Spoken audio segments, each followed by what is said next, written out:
दिल को छू लेने वाली कहानी। उस दिन सवेरे 6 बजे मैं अपने शहर से दूसरे शहर जाने के लिए निकला।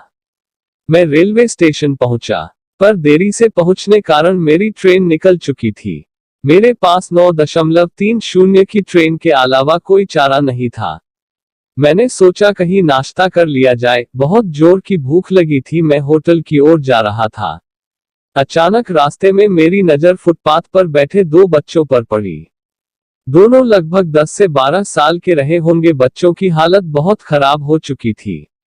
कमजोरी के कारण अस्थिपिंजर साफ दिखाई दे रहे थे। वे भूखे लग रहे थे। छोटा बच्चा बड़े को खाने के बारे में कह रहा था। बड़ा उसे चुप कराने की कोशिश कर रहा था।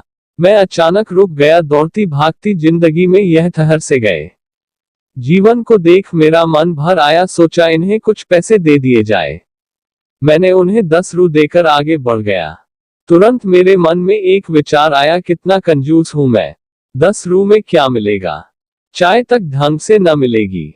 स्वयं पर शर्म आई, फिर वापस लौटा। मैंने बच्चों से कहा, कुछ खाओगे? बच्चे थोड़े असमंजस में पड़े। मैंने कहा, बेटा मैं नाश्ता करने जा रहा हूं, तुम भी कर लो। वे दोनों भूख के कारण तैयार हो गए। उनके कपड़े गंदे होने से होटल वाले ने डांट दिया और भगाने लगा। मैंने कहा, भाई साहब उन्हें जो खाना है वो उन्हें 2 पैसे मैं दूंगा। होटल वाले ने आश्चर्य से मेरी ओर देखा। उसकी आंखों में उसके बर्ताव के लिए शर्म साफ दिखाई दी।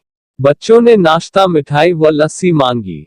सेल्फ सर्विस के कारण मैंने नाश्ता बच्चों को लेकर दिया। बच्चे जब खाने लगे, उनके चेहरे की खुशी कुछ निराली ही थी।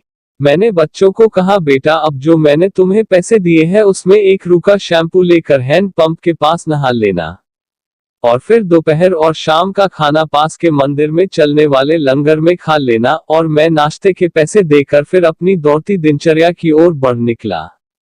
वहां आसपास के लोग बड़े सम्मान के साथ देख रहे थे। होटल वाले के शब्द आदर में परिवर्तित हो चुके थे।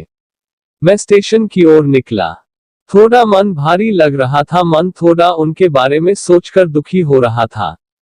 रास्ते में मंदिर आया। मैंने मंदिर की ओर देखा और कहा, हे भगवान, आप कहाँ हो? इन बच्चों की ये हालत, ये भूख, आप कैसे चुप बैठ सकते हैं?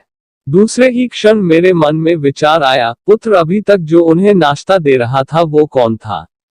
क्या तुम्हें लगता है तुमने वह सब अपनी सोच से किया? मैं स्तब्ध हो गया। मेरे सारे प्रश्न समाप्त हो गए। ऐसा लगा जैसे मैंने ईश्वर से बात की हो। मुझे समझ आ चुका था हम निमित्त मात्र है, उसके कार्यकलाप के वो महान है। भगवान हमें किसी की मदद करने तब ही भेजता है जब वह हमें उस काम के लायक समझता है। किसी मदद को मना करना वैसा ही है जैसे भगवान के काम को मना करना।